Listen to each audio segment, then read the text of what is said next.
Este vídeo é um oferecimento de nossos colaboradores no Apoia-se. Salve espectadores do canal! Os desembarques na Normandia no dia 6 de junho, data que ficou conhecida como Dia D, já se tornaram bem conhecidos especialmente na cultura popular por conta de filmes, jogos, livros e afins. Mais do que isso, essa batalha gera algumas disputas narrativas por motivos políticos. Hoje, nós vamos falar sobre a Operação Overlord e o Dia D.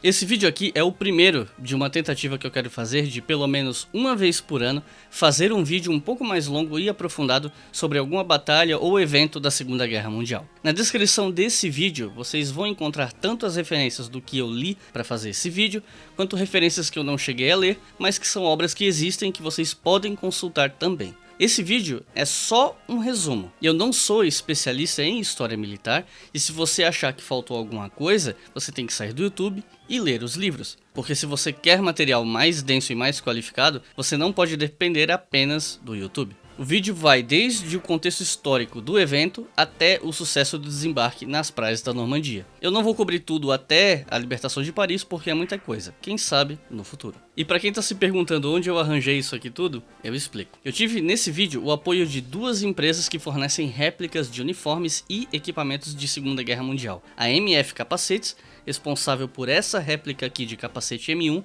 com essa camuflagem semelhante à que era usada pelos paraquedistas no dia D. E a WW2 Fardas, que me forneceu essa gandola modelo M43, que também foi usada pelos paraquedistas e possui aqui do lado o brasão da 101ª Divisão de Paraquedistas dos Estados Unidos, aquela mesma que você viu em Band of Brothers, e do qual o Ryan, daquele filme do Steven Spielberg, fazia parte. Eu também tô com os suspensórios e o cinto que não tá aparecendo aqui no enquadramento, mas se você clicar nesse card que tá aparecendo aqui, eu mostro todo o visual que eu tô usando e explico com detalhes esse material.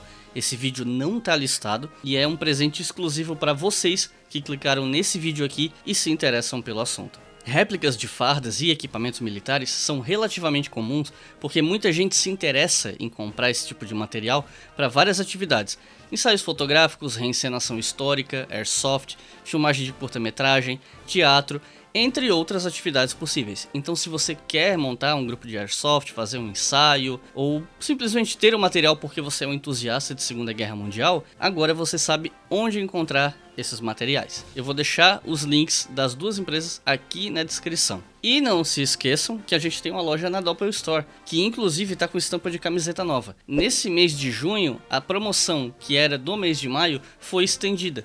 Então, nesse mês você ainda pode comprar 3 camisetas e na hora de fechar a compra pagar só 2 com o cupom L3P2. Igual tá aparecendo escrito aqui na tela. Então, se vocês querem camisetas com temática de ciências humanas, a Doppel Store é o lugar certo para você achar. Mas as promoções só valem por esse link que está aqui embaixo na descrição com o nosso cupom. Agora chega de papo, vamos pro vídeo.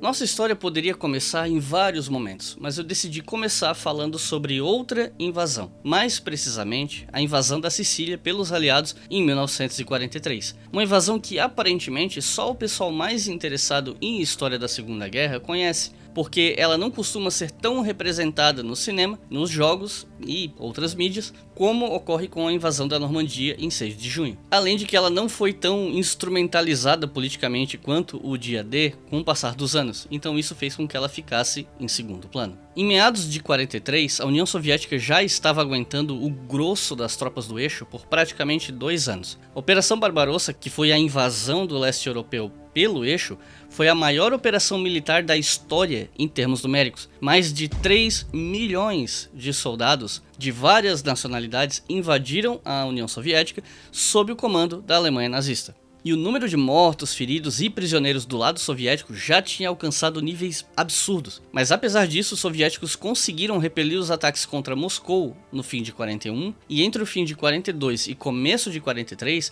os soviéticos tiveram uma vitória heróica na Batalha de Stalingrado, que por pouco não foi perdida. Depois de tanto tempo tendo perdas gigantescas e segurando o rojão que era o ataque maciço do eixo, os soviéticos já estavam de saco cheio de pedir a abertura de um segundo fronte. O problema era como fazer isso. A melhor maneira seria uma invasão anfíbia no Atlântico Norte. Mas a costa do Atlântico era bem defendida, e uma empreitada assim precisava ser muito bem planejada, porque podia ser um desastre se desse errado, e algo assim já tinha acontecido. Os aliados já tinham tentado isso em 19 de agosto de 1942, quando tropas da Commonwealth britânica, especialmente canadenses, tentaram desembarque no porto de Dieppe, na França. No entanto, a batalha durou só 6 horas e foi um fiasco gigantesco. Em maio de 43, os aliados, especialmente britânicos e americanos, estavam com um contingente grande no norte da África, que tinha sido palco de muita luta desde junho de 1940. Os alemães finalmente tinham sido expulsos do norte da África e com todo aquele contingente na região, fazia sentido invadir a Itália. E foi o que os aliados fizeram, começando em 9 de julho de 1943. Eu não vou entrar em detalhes sobre essa campanha, mas é importante mencionar ela por um motivo. Embora Mussolini tenha sido deposto pelo rei Vítor Emanuel III e os italianos não tivessem oferecido muita resistência, os alemães ocuparam a Itália para impedir que os aliados subissem pela Península Itálica e chegassem aos territórios do Terceiro Reich. E aí nós tínhamos um problema. Embora o contingente alemão na Itália não fosse muito grande e fosse questão de tempo para que os aliados vencessem na Itália, a região tinha uma característica importante. O terreno italiano é muito acidentado, e levando em conta que as posições de defesa alemãs na linha gótica e no meio da Itália, rumo ao norte, eram posições elevadas, mesmo com contingente numericamente inferiores, os alemães conseguiam defender grandes territórios por conta da posição alta, que dava a eles vantagens como, por exemplo, poder cobrir uma grande área de invasão aliada com poucas unidades, fazendo uso de artilharia, metralhadoras e afins. Ou seja, os aliados precisavam de muito mais gente do que os alemães naquele teatro de guerra. E de fato, esse fronte acabou sendo muito lento. A dinâmica interna de funcionamento desse fronte, por uma série de fatores, fez com que ele acabasse ficando relegado a um segundo plano, e alguns autores afirmam categoricamente que ele nem sequer era considerado um segundo fronte, especialmente pela União Soviética. Mesmo para parte da opinião pública em alguns locais, o fronte italiano era bem subestimado, e isso até hoje reverbera num senso comum que trata o fronte italiano como algo sem importância, o que é bastante injusto. Mas isso é papo para outro dia. O importante aqui é entender que, de acordo com o contexto da época, era necessária outra alternativa, um outro fronte que diluísse as atenções da Alemanha e consolidasse a virada de jogo iniciada em Stalingrado e ampliada na Batalha de Kursk. E era por isso que se começou a trabalhar a sério na invasão da Europa pelo Atlântico Norte, para chegar mais depressa e com mais força no coração do Terceiro Reich.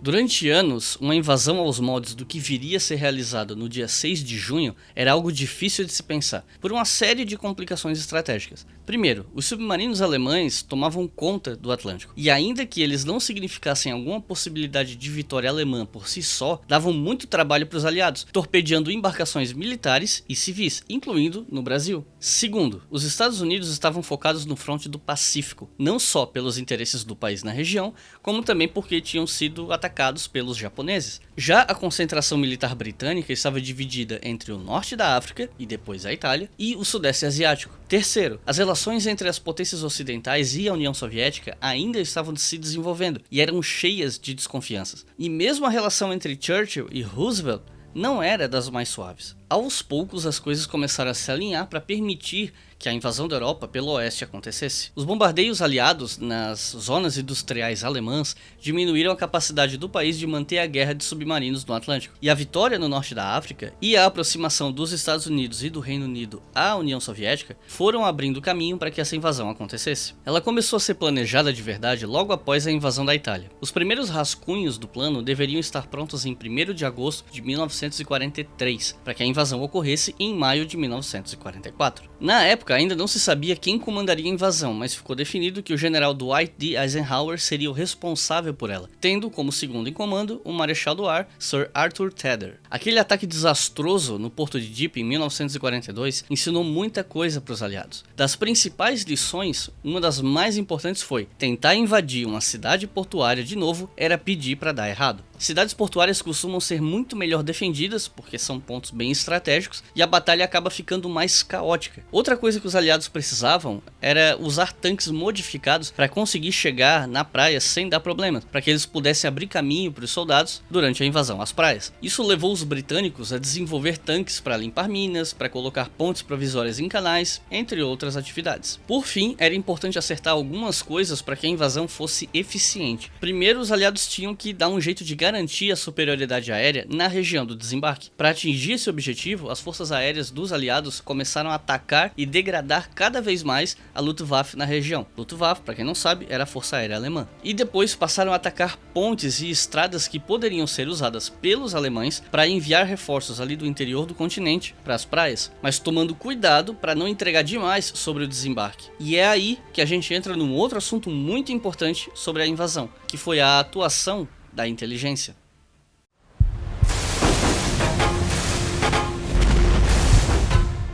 Um dos elementos mais importantes na preparação para a invasão da Normandia foram as estratégias de inteligência para ludibriar os alemães. Com a ajuda principalmente de um agente duplo de codinome Garbo, que era um espanhol chamado Juan Pujol, os aliados passaram uma série de informações falsas para os alemães, convencendo eles de que a invasão da Normandia era só uma das duas invasões que ocorreriam e que a outra, a principal, ocorreria em Pas-de-Calais, uma região que era tomada como bastante óbvia porque é o ponto mais próximo entre a Inglaterra e a França. E justamente por ser um alvo muito óbvio, os aliados se esforçaram para fazer os alemães acharem que eles iam invadir por lá, e ao mesmo tempo escolheram invadir por um local um pouco mais longe, mas menos óbvio. Mas não parou por aí. Um grupo do exército americano falso foi criado e instalado no sudeste da Inglaterra. Transmissões falsas de rádio foram feitas e acampamentos falsos foram criados para que os alemães tivessem ainda mais certeza de que a invasão principal seria em Pas-de-Calais. Além disso, os britânicos também criaram um quarto exército fictício instalado na Escócia, que tinha como suposta missão invadir a Noruega, que era controlada pelos alemães desde 1940. E isso tudo para incentivar o Terceiro Reich a deixar os soldados alemães lá na Noruega e impedir que eles viessem para a França ajudar na defesa do continente. Outra tática de enganação famosa foi o uso de veículos infláveis. Eles eram carregados em bolsas e você só tinha que tirar da bolsa e inflar. Qualquer voo de reconhecimento ou ato de espionagem feito meio de longe não reconhecia que aqueles veículos na verdade eram coisas infláveis. De longe, eles pareciam reais e vários desses foram colocados no sudeste da Inglaterra junto a esses exércitos falsos para dar a impressão, novamente, de que eles invadiriam por Calais. E outra medida foi, na noite anterior ao dia D, jogar vários chefs, que eram conhecidos como janelas, que eram pequenos equipamentos que soltavam tiras de alumínio. Essas tiras de alumínio confundiam os radares e fazia parecer que os aliados estavam invadindo com vários aviões. E onde os aliados jogaram isso? Na região de Calais. Os aliados contaram também com a ajuda importante de membros da resistência francesa, que circulavam pela região como se fossem civis comuns, ajudavam a coletar informações sobre as defesas alemãs, e os próprios aliados também davam um jeito de coletar informações tanto com voos de reconhecimento, quanto até mesmo enviando gente para coletar amostras da areia da praia, para analisar essa areia e tentar ter uma previsão de como os tanques e veículos se comportariam naquele terreno. Os trabalhos de inteligência deram tão certo que mesmo algum tempo depois da invasão da Normandia, os alemães continuaram achando que aquela era uma invasão menor e que a invasão de verdade ia acontecer no Estreito de Dover e Pas-de-Calais.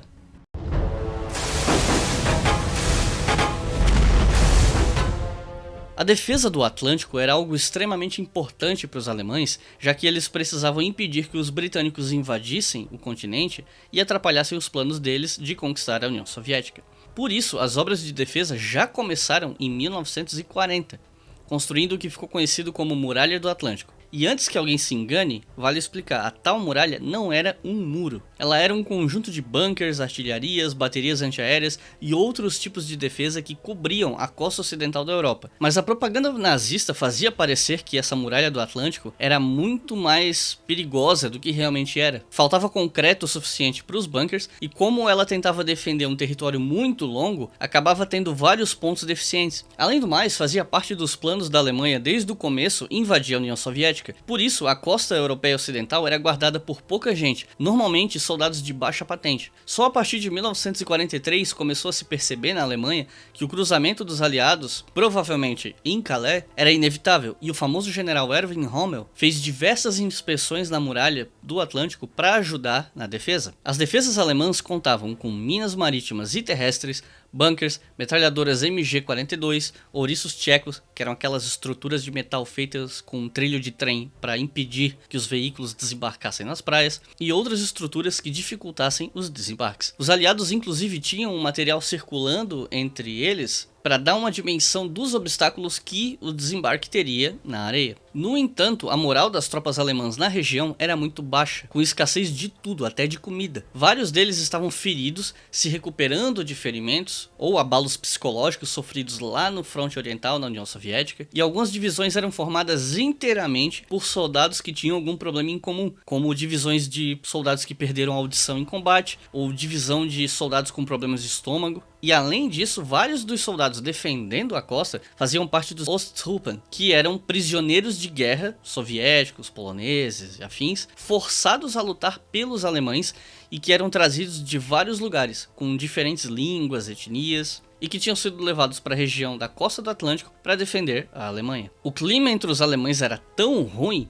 que eles faziam piada com o fato de que a maior parte da força aérea alemã estava capenga, a maior parte dela combatendo no leste, e quase não tinha mais contingente no norte da França. Os próprios alemães se zoavam, dizendo que se eles vissem um avião preto no céu, era britânico. Se vissem um avião branco, era americano. Se não vissem nenhum, era alemão. Apesar disso, os alemães tinham alguns oficiais de patente menor, com uma boa experiência adquirida no fronte oriental, o que, de um ponto de vista estratégico, ajudava na defesa. Eles também tinham a possibilidade de chamar defesas vindas mais de dentro do continente, em caso de emergência, mas na manhã do dia D, parte dos tanques alemães acabou não indo ajudar as tropas nas praias, e tudo isso por um motivo inusitado. Só Hitler, pessoalmente, poderia dar ordem a algumas dessas divisões de tanques, mas ele estava dormindo no horário da invasão e ninguém tinha coragem de acordar ele para pedir que essa ordem fosse dada. Rommel começou cada vez mais a achar que a invasão poderia acontecer na Normandia. Ele passou a visitar as defesas dessa região com muita frequência, ordenou que colocassem torres de tanques franceses de 1940 dentro dos bunkers na praia, mandou trabalhadores franceses e prisioneiros de guerra italianos levantarem postes para atrapalhar o pouso de planadores nas áreas mais prováveis, além de ordenar a instalação de um número muito exagerado de minas terrestres. Muitos campos minados nem foram instalados. Alguns oficiais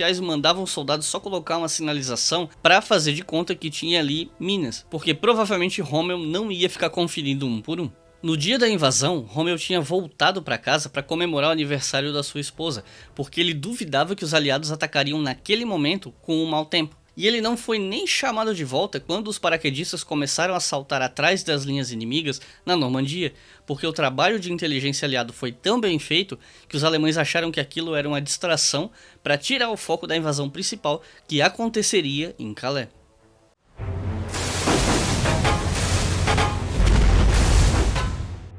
A ideia era que a invasão da Normandia seria em maio, mas os planos precisavam ser adiados porque os aliados precisavam trazer vários veículos anfíbios que estavam no Mediterrâneo. Depois de alguns ensaios em praias britânicas, que lembravam as da Normandia, as tropas foram enviadas para os acampamentos para se concentrar para o ataque, que ficou marcado para o dia 5 de junho de 1944. O problema é que os aliados estavam preocupados com o clima na região, que tinha tudo para dar errado. A previsão meteorológica dava a entender que o clima poderia fazer com que uma invasão no dia 5 fosse um fracasso, e os aliados estavam evitando qualquer possibilidade dessa invasão falhar, porque isso diminuiria muito o moral das tropas, irritaria a opinião pública, aumentaria o moral alemão e daria munição para a propaganda nazista, além de acabar com o fator surpresa e dar tempo dos alemães se protegerem mais para uma próxima invasão. Os aliados tinham tanto medo de que a invasão falhasse que Eisenhower escreveu um discurso para ser divulgado caso a operação falhasse. Então, no dia 3, Eisenhower decidiu que o desembarque seria adiado em 24 horas, ou seja, do dia 5 para o dia 6. E aí, quando se fala de dia D, a imagem que vem na cabeça da maioria do público geral, que sabe do que se trata, é de soldados desembarcando nas praias. Mas a ação começou cedo, na madrugada de dia 5 para o dia 6. Paraquedistas britânicos e estadunidenses foram lançados atrás das linhas inimigas. Os paraquedistas da 82ª Divisão dos Estados Unidos tinham como objetivo tomar a comuna de Saint-Mère-Église, e a 101ª Divisão de Paraquedistas tinha que assegurar algumas das saídas da praia de Utah. Já os britânicos ficaram encarregados de tomar as pontes Pegasus e Horsa e garantir a posse dessas pontes não só para que os alemães não pudessem mandar reforços para a praia de Sword, como também garantir as pontes intactas para que depois os aliados usassem elas para adentrar o continente. Enquanto isso, a 6ª Divisão de Paraquedistas assegurava o flanco oriental do setor invadido. O envio de paraquedistas foi extremamente caótico. Os alemães contra-atacaram os aviões com baterias antiaéreas e tanto os problemas de visibilidade dos pilotos quanto o risco que todos corriam fez com que esses paraquedistas acabassem espalhados por toda parte, muitos deles bem longe de onde tinha sido planejado para que eles pousassem. Alguns chegaram a cair nos trechos inundados pelos alemães e na queda, por conta de todo o equipamento, a queda ser desajeitada, próprio paraquedas, alguns deles acabaram morrendo afogados, mesmo que a água fosse rasa. Vários soldados caíram sozinhos e tiveram que ficar circulando pela noite até encontrar os seus colegas. E vários grupos, formados por divisões misturadas de gente que foi se encontrando pela noite, acabaram tendo que ser formados de forma improvisada para cumprir os objetivos. Apesar das perdas e da confusão, as coisas acabaram dando certo. Depois disso, os bombardeiros britânicos durante a madrugada e os americanos mais perto da manhã atacaram as artilharias e baterias na costa, ainda que o tempo dificultasse a precisão deles. Já a marinha enviou ainda de madrugada embarcações específicas para limpar minas marítimas sob cobertura de uma cortina de fumaça criada pelos bombardeiros, e aviões de reconhecimento foram usados para direcionar o fogo dos cruzadores e destroyers contra as baterias alemãs na costa. Mas quem abriu fogo primeiro foram os alemães, mais precisamente na praia de Utah contra os destroyers.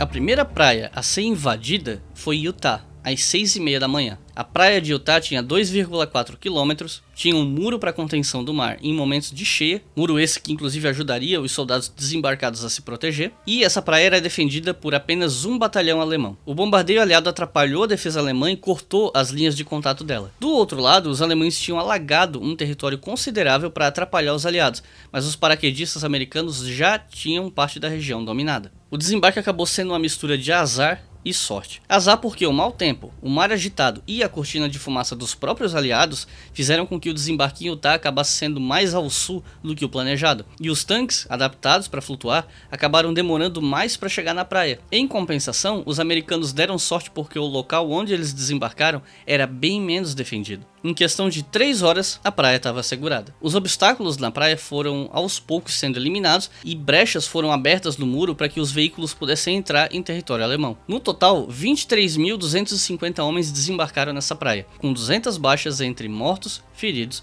e desaparecidos.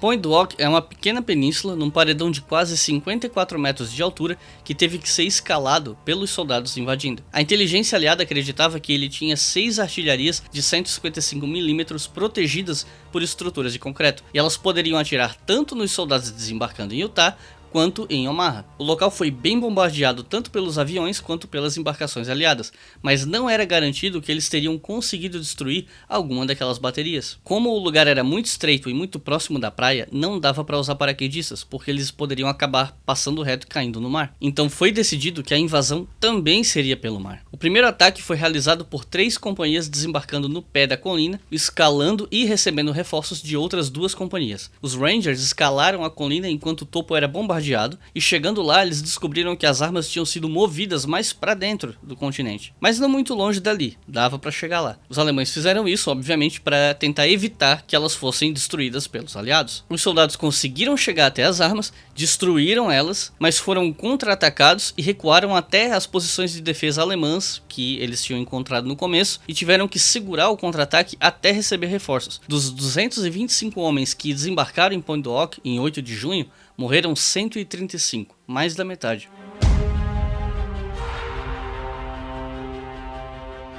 Omaha foi a praia mais difícil de tomar e onde mais gente morreu. por uma série de fatores, desde as defesas alemãs que tinham sido mais bem feitas nessa praia, até a presença da 30ª e 52ª Divisão Alemã, que a inteligência aliada não conseguiu descobrir que ia estar naquela praia. A praia tinha 5 saídas para dentro do território, atrás dos bunkers, e ao invés de começar com tanques para tentar limpar os obstáculos, os americanos preferiram focar nos engenheiros para limpar o caminho e mandar os tanques depois. E para piorar, o mar agitado fez com que os aliados tivessem várias baixas antes mesmo de desembarcar na praia. E também fez com que a invasão fosse mais a leste do que tinha sido planejado. Dos 32 primeiros tanques liberados para descer na praia, só 5 chegaram. E isso depois da infantaria. Os outros afundaram no mar. As defesas alemãs até tinham se retraído um pouco depois dos bombardeios aliados, mas assim que as barcaças de desembarque começaram a chegar na praia, os alemães voltaram com tudo. Boa parte dos soldados estava passando mal por conta do mar agitado.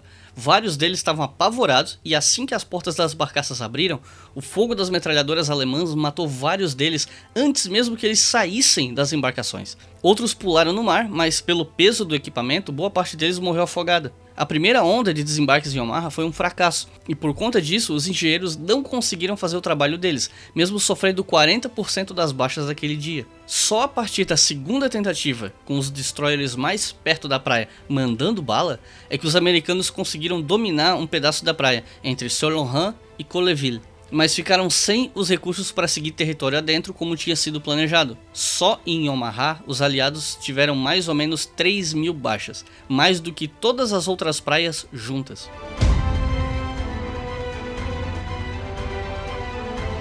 Na praia de Gold, a 50ª Divisão se dividiu em 2 brigadas orientadas a invadir a praia pelos flancos. A praia contava com quase 2.500 obstáculos de vários tipos, quase 900 toneladas de aço, concreto e madeira. A tomada da praia foi um pouco mais eficiente por conta da menor resistência. Os bombardeios navais tinham dado tão certo que parte das defesas alemãs quase não conseguiu oferecer grande resistência a essa invasão. No final, quase 25.000 soldados já tinham desembarcado na praia depois que as primeiras ondas tomaram as posições defensivas dos alemães, e a invasão teve mais ou menos 400 baixas.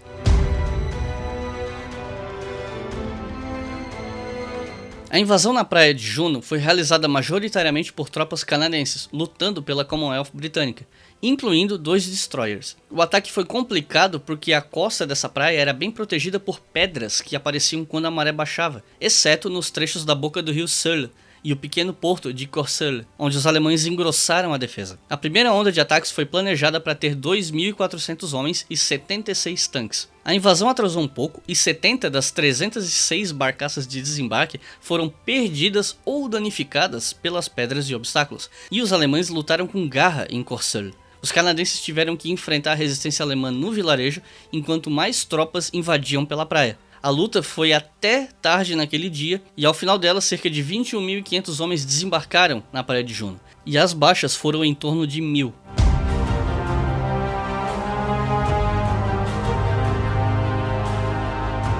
A invasão da praia de Sword tinha à frente a cidade de Caen, que era a capital da Normandia e um ponto estratégico de comunicação. O general Montgomery entendia que era importante capturar a cidade o mais cedo possível para facilitar o trabalho do flanco britânico da invasão. A praia também tinha pedras e isso fez com que, ao invés de desembarques simultâneos por toda a praia, os desembarques fossem sequenciais em uma porção de terra menor. Os atrasos nos desembarques e os esforços alemães impediram que os britânicos atingissem o objetivo de tomar Caen, que era ambicioso demais dada a situação, mas a praia foi assegurada para que os desembarques continuassem acontecendo. No total, cerca de 28.845 homens desembarcaram na praia, com cerca de 630 baixas.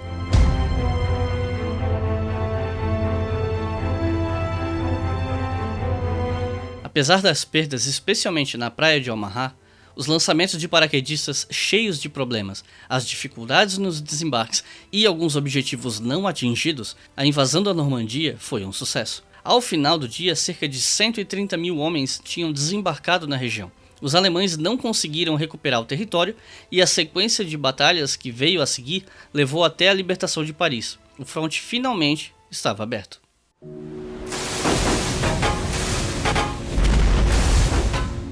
Como vocês devem ter percebido, por tudo que eu falei até agora, a invasão da Normandia não foi um evento qualquer. Foi muito importante para acelerar o fim da guerra, dividir as forças do eixo e libertar diversos vilarejos e cidades, incluindo Paris. Só que muitos de vocês devem saber também que esse evento é cercado de polêmica, menos pelo evento em si e mais pelos usos políticos dele. A estimativa de baixas aliadas no dia D teria sido de aproximadamente 10 mil soldados, lembrando que baixas também contam feridos e desaparecidos, não só mortos, e que ela não está contabilizando só quem morreu na invasão das praias, mas também paraquedistas e outros envolvidos naquela operação. Uma das estimativas que eu encontrei aponta que o número exato de mortos do lado aliado teria sido de 4.414, sendo 2.499 mortos dos Estados Unidos e 1.915 de outras nacionalidades. Por conta disso, quando a Guerra Fria chegou e os Estados Unidos passaram a tratar a União Soviética como grande inimiga, e as memórias da aliança durante a Segunda Guerra começavam a ficar inconvenientes, a indústria cultural dos Estados Unidos passou a focar nos feitos do seu próprio exército.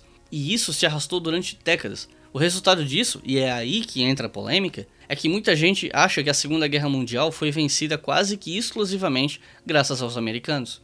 E por que o fato de tanta gente achar que os americanos venceram a guerra é um problema? Porque isso ignora o fato de que antes da invasão da Normandia, o Exército Vermelho estava aguentando os ataques do eixo desde junho de 1941. Quando a Normandia foi invadida, o exército alemão já estava perdendo territórios há um ano, a última ofensiva alemã mais significativa tinha ocorrido em julho de 43, culminando na famosa Batalha de Kursk, e essa última ofensiva deu errado. A partir dali, os soviéticos só empurraram os alemães de volta até chegar a Berlim. E isso, lembrando, a partir de julho de 1943, quase um ano antes da invasão da Normandia. Além do mais, a estimativa total de americanos mortos na Segunda Guerra Mundial foi de pouco menos de 420 mil pessoas, em sua maioria soldados e fuzileiros navais. Desses, cerca de 12 mil eram civis. Já a estimativa de mortos da União Soviética é a maior de toda a guerra. Os números variam entre 20 e 27 milhões de mortos, sendo que a estimativa de 27 milhões é a mais aceita. E quase 2/3 desse número de mortos eram civis. Por conta disso, existe um debate sobre como os Estados Unidos tentaram vender a imagem de salvadores da pátria, enquanto diminuíram o fato de que a União Soviética foi a principal responsável por derrotar a Alemanha. Eu confesso para vocês que, embora eu ache que essa discussão tem seus bons motivos para existir, eu pessoalmente não dou muita bola para ela. Tudo bem que ela diz respeito mais a questões políticas atuais do que o passado,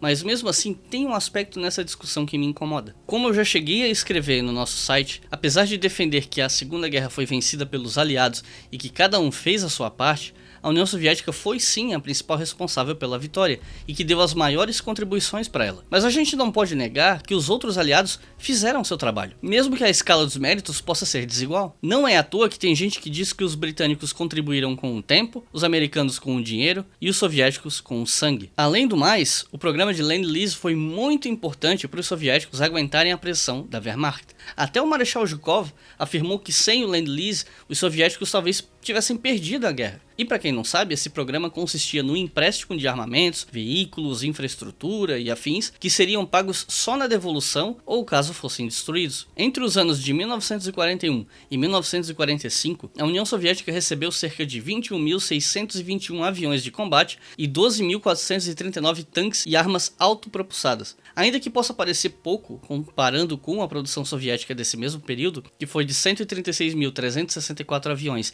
e 99.507 tanques e armas autopropulsadas, esse empréstimo foi fundamental nos momentos críticos da guerra, especialmente em 1942, que talvez tenha sido o ano mais violento e crítico do fronte soviético. Durante a maior parte da guerra, os jipes e caminhões importados dos aliados foram fundamentais para o Exército Vermelho no que concerne a estratégia e planejamento. Além da ajuda militar, os Estados Unidos forneceram cerca de 4,4 milhões de toneladas de alimento, com a adição de 200 mil toneladas vindas do Reino Unido e do Canadá. Além disso, foram importadas 15,4 milhões de pares de botas, aproximadamente 2.000 locomotivas, 11.155 caminhões de frete, mais de 3,7 milhões de pneus, 90 navios de carga, 98 milhões de metros de roupas de algodão e 57 milhões de metros de roupas de lã.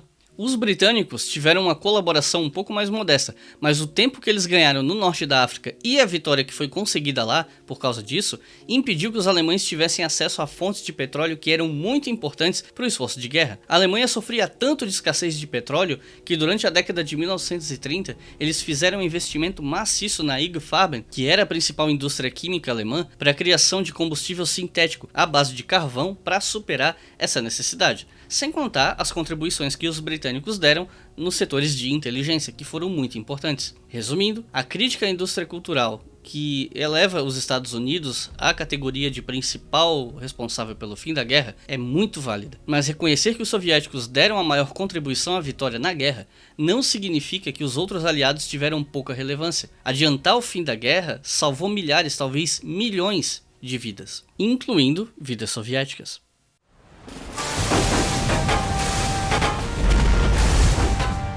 O Dia D e a invasão da Normandia inspiraram livros, filmes, séries, jogos, música, de tudo um pouco. Para citar alguns exemplos mais conhecidos, nós podemos citar O Mais Longo dos Dias, livro do Cornelius Ryan, que inclusive deu título a um filme de mesmo nome sobre a invasão, e uma música do Iron Maiden inspirada no filme, com o título original The Longest Day. Também inspirou jogos como Medal of Honor Allied Assault, Call of Duty 1 e 2 e mais recentemente Call of Duty World War II. A música Prima Victoria, do Sabaton, jogos de tabuleiro como Memoir 44, Tide of Iron, Heroes of Normandy e D-Day Dice Game, a série de TV Band of Brothers e o exemplo que provavelmente é o mais famoso e conhecido, o filme O Resgate do Soldado Ryan, que criminosamente perdeu o Oscar de melhor filme em 1999 para Shakespeare Apaixonado. E eu não me conformo até hoje. Além do fato desse ser um dos eventos mais famosos da Segunda Guerra Mundial para o senso comum, eu resolvi começar pelo dia D por 3 motivos. Primeiro, porque eu tenho leituras sobre esse tema que eu conseguiria fazer rápido o suficiente para deixar esse vídeo pronto a tempo. Segundo, porque eu conferi no calendário e vi que o dia 6 de junho caía bem na quinta-feira, que é o dia em que os vídeos do canal costumam sair. Terceiro, porque eu já poderia falar sobre a questão dos créditos da vitória na guerra agora, logo no começo dessa série de vídeos de Segunda Guerra Mundial. E toda vez que esse assunto voltar no canal de alguma maneira, é só fazer referência ao primeiro vídeo da série. No futuro, quando o próximo vídeo do canal sair, eu vou ver se escolho pelo menos uns 2 temas que eu tiver a fim de produzir vídeo, e o pessoal que colabora com leitura obrigatória no Apoia-se vai escolher o tema. E se você gostou desse vídeo, agradeça a esse pessoal, porque é graças a ele que você está assistindo esse vídeo. O link para colaborar tá aqui na descrição do vídeo. Como eu disse pra vocês, eu quero ver se faço pelo menos um vídeo desse por ano, mas é o desempenho desse vídeo que vai me dar a direção para o futuro. Muito obrigado a todos vocês que assistiram esse vídeo até o final, muito obrigado a MF Capacetes e a WW2 Fardas por esse material que, na minha opinião, deixou o vídeo bem mais interessante. Compartilhem esse vídeo e outros do canal nas redes sociais. Se você é professor, pode usar esse vídeo em sala de aula à vontade. Quer mandar para tua turma de escola ou faculdade? Manda bala. Muito do que eu produzo aqui é para vocês, e eu acho que a maior parte dos nossos vídeos pode ser muito bem aproveitado por professores que podem usar ele para ajudar a explicar e contextualizar eventos históricos, incluindo nesse caso o dia D e as memórias da Segunda Guerra Mundial. E não se esqueçam, a bibliografia está na descrição desse vídeo. Então é isso, muito obrigado por sua audiência e até a próxima.